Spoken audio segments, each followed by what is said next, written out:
What's up? Welcome back to Apollo Art Analysis. This episode, we're going to be taking a look at a piece, actually a motion picture piece coming from Matt Studios Animations.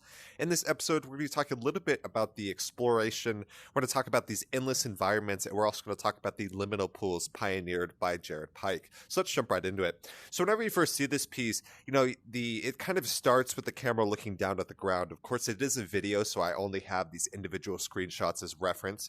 So he actually kind of opens up into this large environment here, and this is one of the first ones that he comes into contact with. You see this very very sterile environment. Those white pool tiles just endlessly make up the scene before us. Very sterile, very it leaves a lot to interpretation as the viewer. All you have are those really clean white tiles and the water, so it really maximizes the impact of, say, the viewer's interpretation of that, really to the highest degree possible.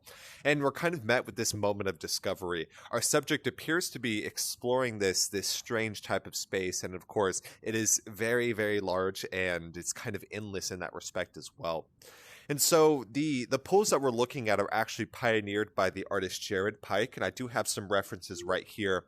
So these are two of the pieces that we have showcased at the Apollo Art Archive, so you can see what we've looked at before from Jared Pike. So you definitely see that influence. Of course, the piece we're looking at today has a much more darker aesthetic, but this one is a lot lighter. And so with that in mind, of course, you do see that really sterile kind of pool tile aesthetic, and then of course the light and the color as well. So really that blue and that white are the main forms of that, and these are liminal spaces as well. So it's kind of what he calls the liminal pool. And the pool series is very, very viral. It's gone leaps and bounds all the way to the point that other artists are now adopting that style, adopting that to kind of create what they'd like in the best way possible. So I think that's really interesting. I wanted to note the original works that were created by Jared Pike as an inspiration for the piece we're looking at today. So like I said, this is a motion picture piece, so there is this kind of active exploration throughout the setting at hand. And it's quite interesting because these are liminal spaces, and a liminal space is a space of transition by definition. So what that means is whenever you're going through a liminal space, it's either a hallway, or it's some type of road, or it's some type of, say, stairway, anything that is a space of transition, such as is a pretty good example there.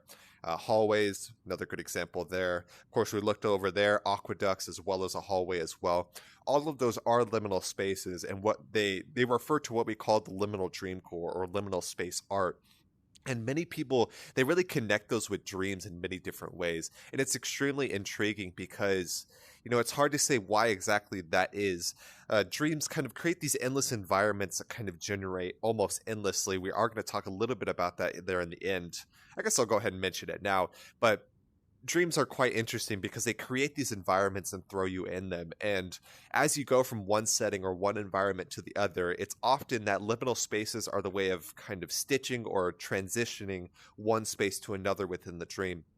So with that in mind, liminal spaces, they come up in dreams quite a bit. So I think that the current movement of liminal space or dreamcore in general is trying to replicate that kind of unsettling nature of dreams, but also the incredible amount of transitional spaces or liminal spaces that normally come up in art as well. So I think that's really important to note. And so, we have this sense of the lone explorer, like I said, going through this really endless environment, and it's hard to say exactly why this lone explorer is here.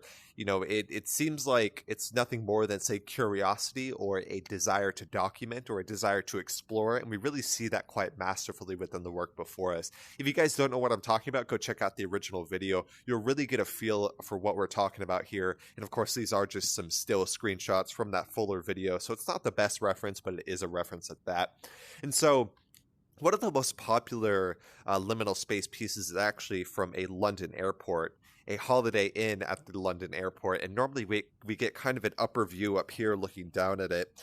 But you see the artist takes that really famous kind of photograph and then created a liminal space or a 3D space out of that with a digital rendering. And so as a result of that, he can then animate his perspective going through here. And it's really, really interesting. If you've seen that picture before, you're instantly going to have kind of like a deja vu moment where it kind of comes into comes to and surfaces back to the mind, and you can really see what we're talking about here. So like I said, this is from I believe it's the Heathrow Airport, Terminal 4 in London. And so if you guys want to reference that, you can go check out that picture. This is actually as one of the large rooms within the video that we're showcasing. So it's really cool to see that kind of come back. And of course, that was one of the most viral spaces recently. So a lot of people have seen that image. And so we have this sense of kind of an abandoned exploration here.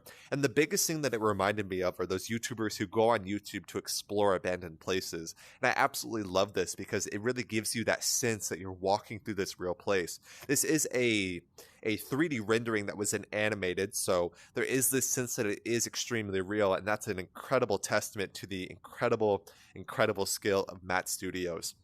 And so, like I said, it is an animation, so there is this sense that we're kind of exploring an abandoned building.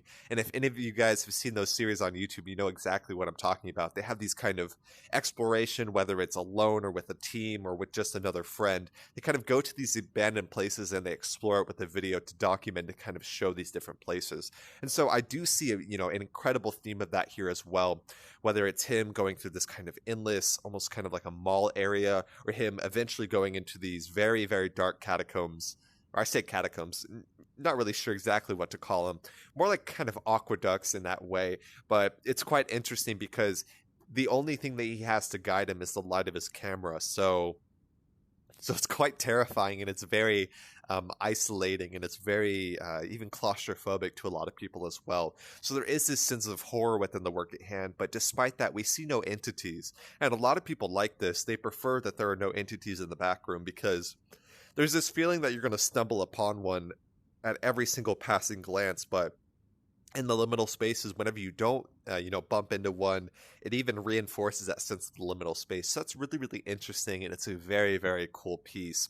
And so, like I said, there is this sense of this kind of dream themes within the work at hand. That's because this space is quite literally endless. He just keeps going, and he keeps going, and he keeps going, and he's almost confused or even mesmerized by just how big this entire place is. So there is this feeling almost in a dream as these liminal spaces are just endlessly connecting these environments that we're discovering more and more. So I hope you guys enjoyed this piece. We talked about, say, liminal spaces. We talked about the influence of Jared Pike's original pools there.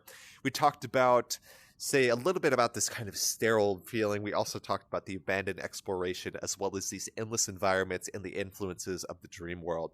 Hope you guys enjoyed. If you guys like this, go check out Matt Studios' original video. Really, really good work here. Just reference the title above if you guys want to go look at that. Hope you guys enjoyed. Hope you guys learned something. My name is Apollo. This was Apollo Art Analysis, and I'll see you guys on the next episode.